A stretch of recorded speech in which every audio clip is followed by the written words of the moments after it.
Dr. Yehuda Shoenfeld is the head of the Department of Medicine at the Tel Aviv University since 1984. Dr. Shoenfeld founded and is heading the Center for Autoimmune Diseases at the largest hospital in Israel, the Sheba Medical Center. Recently, he has opened the new Zabludovic Center for Autoimmune Diseases. His topic is Asia, autoimmune syndrome induced by adyuvant, a new syndrome to be defined.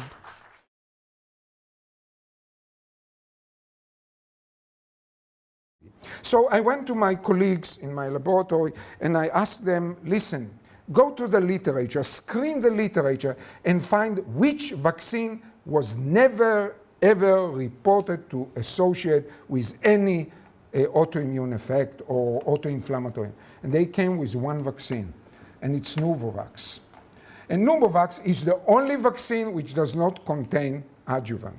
Isn't it interesting? So we have infections, we have vaccines, we have silicone, we have the Gulf War syndrome, we have the MMF, and most probably also chronic fatigue syndrome or the sick building syndrome. What they have in common is the adjuvant, the chronic stimulation of the immune system, which induces most probably cytokines, which are responsible for the chronic fatigue, and they are also infiltrating into the brain to induce the damage in the brain.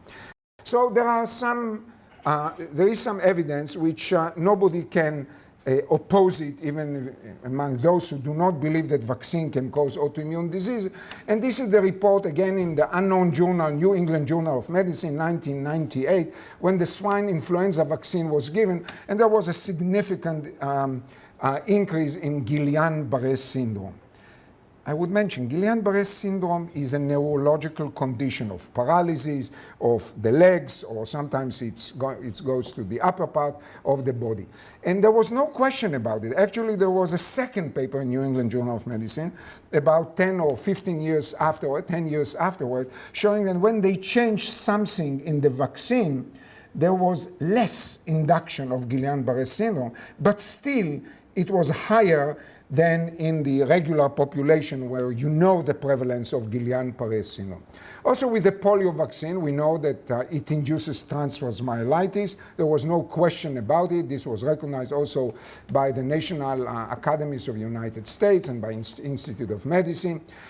It is well recognized and quite prevalent that subjects who receive the DTP and the rubella vaccine will develop arthritis. Actually, we know that sometimes patients with rubella, the native rubella, they develop arthritis. So it's not surprising that if you take this virus ingredient, you put it into adjuvant, you will enhance this reaction or maybe even increase the incidence of this arthritis.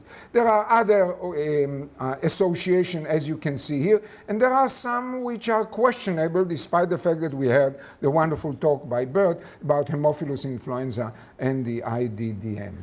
I will just skip it. First of all, in dogs, then in mice, in rats, and even in salmon, who are grown in wild and farm as we will say salmon. So a veterinarian noted that dogs, after being vaccinated, they complained about different complaints, or maybe their owners complained about different complaints. And when he examined 20 dogs that he immunized with different vaccines, he found really a panoply of autoantibodies. One of them, for instance, antilaminin, which is a classical autoantibody in SLE. This is, by the way, my dog, who was not vaccinated in this case. So then he published another paper in the journal Lupus, and he was able to show that some of the salmons have changes in their bones, or joints, which resemble very much the Panus-like changes that you can see in rheumatoid arthritis. Another model, a very nice model, model, is in alopecia areata. It's baldness, but you don't have hair anywhere in your body. And I have to say that the NIH gave a lot of money to study this peculiar autoimmune condition because it's very accessible for biopsies, because it's in the skin, so you can analyze it. And indeed, the autoantigen was found. There were many reports to show that the alopecia developed following hepatitis B vaccine. So somebody used a model, an animal model for alopecia, a natural, spontaneous model which developed the alopecia areata and vaccinated the rats. And as you can see, the rats who were vaccinated with hepatitis B developed the alopecia earlier than the placebo group. By the way, we are doing very similar huge study in our laboratory in which we take lupus mice and we vaccinate them just to see if the kidney lesion and the other lesions just appear earlier than the non-vaccinated. Now, the second point that I wanted to talk about is a temporal association. As I mentioned, and here I had a lot of criticism about what Dr. Pawelski said, in regular immune system, we have the primary response, we have the secondary response, and this is the basis for the vaccine, that the secondary response is much more stronger, and this protects you, and this is the idea behind the vaccine. Nobody mentioned it here. And so what happened is that the secondary response is quicker, and usually it takes about, the first response about 2 to 3 weeks. And this is the idea why the judges and the special master are looking for this period of 21 days to show the cause and effect relation. There is another reason, because when you take the classical autoimmune disease rheumatic fever, and the rheumatic fever always appears 3 weeks after the streptococcal infection. So they want the 3 weeks of rheumatic fever because the molecular mimicry between the streptococcal envelope and the different organs involved in rheumatic fever are exactly 3 weeks. But we know that, as I mentioned before, and this is again a paper in the unknown journal, New England Journal of Medicine, showing that autoantibodies may proceed by years. There is some kind of a long incubation time, as well as there are other studies which I show here.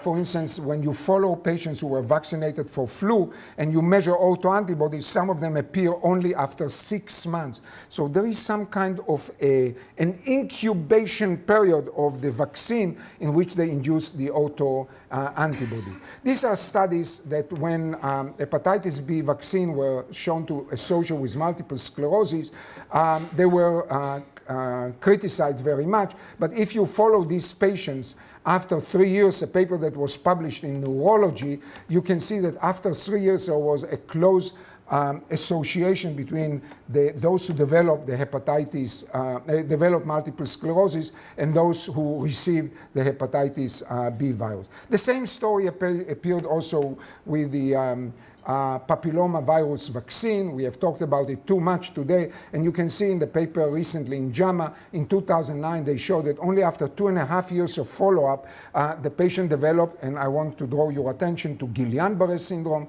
transfer myelitis. So you can see that most of the manifestation were neural manifestation. So I will skip this and I will skip this, and let's go to the possible mechanism. What are the mechanisms by which vaccine can induce autoimmunity?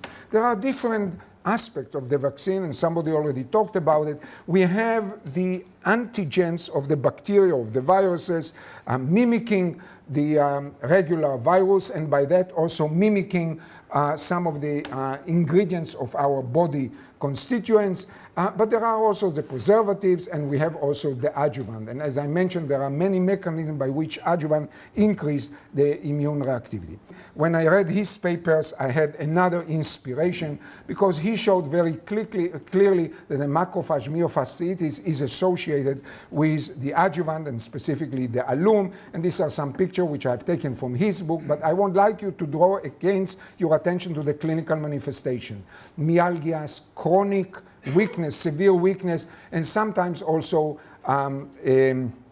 neurological manifestation. If I remember well, in your first paper, you published that 1/3 of the patients developed eventually multiple sclerosis. And the time period, again, was not 21 days or 2 months or 3 months. It came up to 8 years.